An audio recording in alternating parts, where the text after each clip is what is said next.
बिस्मिल्लाहिर्रहमानिर्रहीम। नाज़रीन अस्सलाम वालेकुम। आप देख रहे हैं मेरी राय चैनल। हमारे साथ मौजूद हैं सीनियर सहाफ़ी हाफ़िज़ इमरान साहब।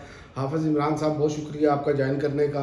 हाफ़िज़ साहब, पाकिस्तानी पॉलिटिक्स पर बात करते हैं। सबसे पहले आज चूँकि बहुत अहम है, उसकी वजह के सेल अफरीदी जो हैं उन पर चूँकि तनकीद भी की जा रही थी, और कल भी हमने गालिबन ये बात की थी कि तहरीक इंसाफ के जो लोग हैं वो कंप्रोमाइज़ जिसे कह सकते हैं माइनस इमरान फार्मूले के मुताबिक ये काम हो रहा है। तो उस पर आज शेर अफरीदी ने, जो मैं आपको बता दूं, फिर आप अपना तजिया उस पर दें कि होने क्या जा रहा है। एक तो शेर अफरीदी ने कहा है कि पाकिस्तानियों तमाम आइनी और कानूनी रास्ते हमने अपनाए लेकिन इंसाफ नहीं मिला।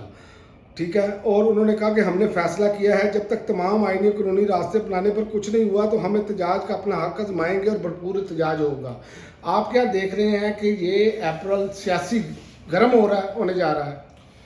बहुत शुक्रिया आतिफ साहब। पहली बात तो ये है कि पार्टी को, पीटीआई को जिस सतह पर दीवार से लगाया जा रहा है, और मुसलसल आपने देखा कि हर तरफ से उनको किसी किस्म का, अगर उनका केस लगता है तो वो जजेस केस नहीं सुनते, कंप्रोमाइज्ड किस्म के अदालतें हैं।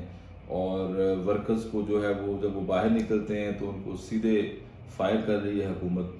और उसके बाद फिर एक डर और खौफ का माहौल जब देखा सुहेल अफरीदी साहब ने, और तो उसके बाद फिर उन्होंने फैसला किया है कि अब या तो ये हुकूमत उनको हुकूमत का डर नहीं है क्योंकि वर्कर क्लास आदमी है वो, तो उनको इस किस्म का खौफ नहीं है कि वो उनसे इक़्तिदार छिन जाएगा। जैसे कि खुर्रम नवाज गंडापुर साहब जो थे साबिक केपी के वज़ीर आला, जिस तरह से उन्होंने पार्टी को चलाया, जिस तरीके से सूबे में जो है ना पीटीआई को नुकसान पहुंचाया, उन्होंने कंप्रोमाइज्ड किस्म के वो सियासतदान थे, और वो बहुत सारे चीज़ों में उन्होंने पार्टी को बहुत ज़्यादा नुकसान पहुंचाया। असल में बड़ी गद्दारी की उन्होंने। मैं आपकी बात काट रहा हूँ, एक बात ऐड कर दूँ आप साहब इसमें। आज शहजाद अकबर साहब ने खबर ब्रेक की है। शहजाद अकबर साहब भी पीटीआई के हैं। उन्होंने बताया है कि जो अपना अली अमीन गंडापुर साहब है ना, वो बाकायदा सेल अफरीदी को एस्टेब्लिशमेंट के साथ मिलकर नहल करवाने की कोशिश कर रहे हैं ताकि इमरान खान से तो मुलाकातें बन रहे हैं तो खुद ब खुद नेक्स्ट वज़ीर आला वो होंगे। ये मैंने ऐड किया भी। मैं वही अर्ज कर रहा हूँ कि जो पीटीआई के जो है वो बैरूनी ख़तरात से जो है ना वो ज़्यादा अहमियत ये बात है कि उनके अंदरूनी जो गद्दार हैं उनकी वजह से ही एक तो खान साहब की रिहाई जो है वो टल गई है। वरना जिस सतह पर देखें, आपके पास कौमी असम्बली में, आपके पास स्ट्रीट लेवल पे पावर है, लेकिन देखें कोई क़यादत हो तो उनको बाहर लेके आए आवाम को।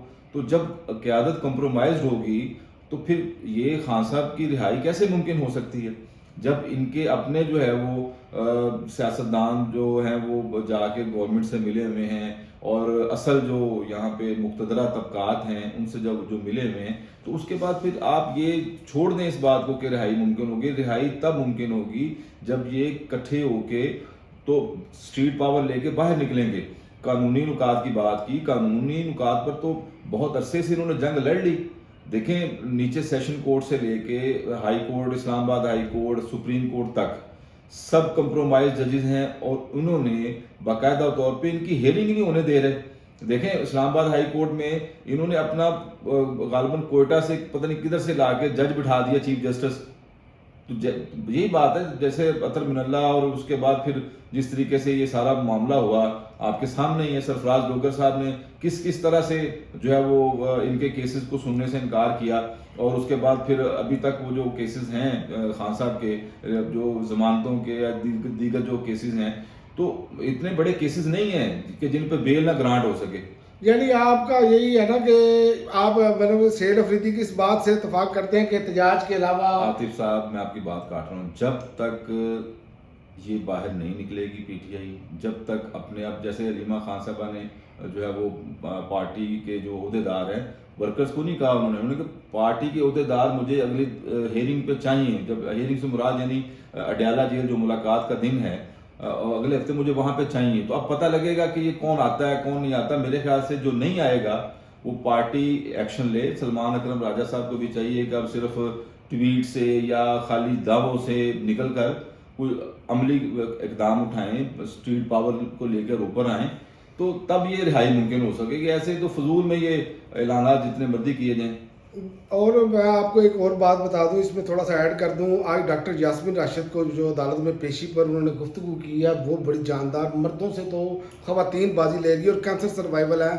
انہوں نے کہا مجھے حیرت ہے کہ بار بار دہشت گردی کی عدالت میں مجھے کیوں بلایا جاتا ہے، ایسے لگتا ہے جیسے میں ہی اس ملک کی سب سے بڑی دہشت گرد ہوں. ابھی تک سمجھ نہیں آئی کس بنیاد پر جو مقدمات کیے جا رہے ہیں. اور انہوں نے کہا خیر یہ سلسلہ تو ساتھ ساتھ چلتا ہی رہے گا، پہلے بھی مجھ پر 14 مقدمات بنائے گئے تھے جن میں کچھ ثابت نہ ہو سکا، اور انشاءاللہ اب بھی اللہ تعالیٰ خیر کرے گا. یعنی کہ ایک خاتون دیکھیں کیسے ڈٹ کے کھڑی ہے، اور دوسری جانب یہ جو سامنے بیٹھے ہیں جیسے علی مین گنڈا پور سے لے کے جو ساتھیوں میں مصروف ہیں، اور ایک طرف کچھ لوگ قربانیاں دے رہی ہیں. نون لیگ کی جو جماعت ہے وہ میرے خیال سے اس کو جو ہے نا وہ کیا کہا جائے کہ وہ بغض سے بھرے ہوئے لوگ ہیں. یہ دیکھیں نواز شریف صاحب مانسہرہ سے ہار گئے الیکشن میں، اور اس کے بعد لاہور میں یاسمین راشد صاحبہ سے بھی ہار گئے.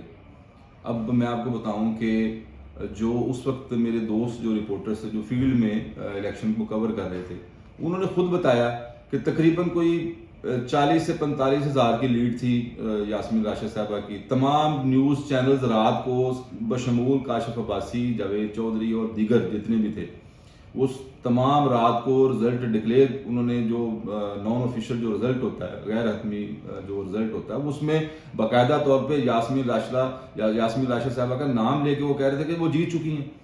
اور اگلے اچھا پھر اس رات کو وہ باقاعدہ وہ ریٹرننگ آفیسر جو تھا وہ اس کو چینج کیا گیا، نیا لے کے آئے گئے، اور اس کے بعد پھر یہ رزلٹ چینج کر کے ان کو جتوایا گیا. تو یہ تو سب کو پتہ ہے. اب ایک کینسر سروائیول کو آپ جیل میں رکھا ہوا ہے، اور اس کی استقامت کو سلام ہے. میں ذاتی طور پہ عاطف صاحب جانتا ہوں ان کو، میں خود ان کو یہ شادمان میں ان کا گھر بھی تھا، میں کئی دفعہ مجھے جانے کا اتفاق ہوا. بہت ہی نفیس اور بہت ہی سلجھیوی اور بڑی ہی ایک سمجھ لیں پاک دامن خاتون ہے، اور کرپشن پاس سے نہیں گزری ان کے.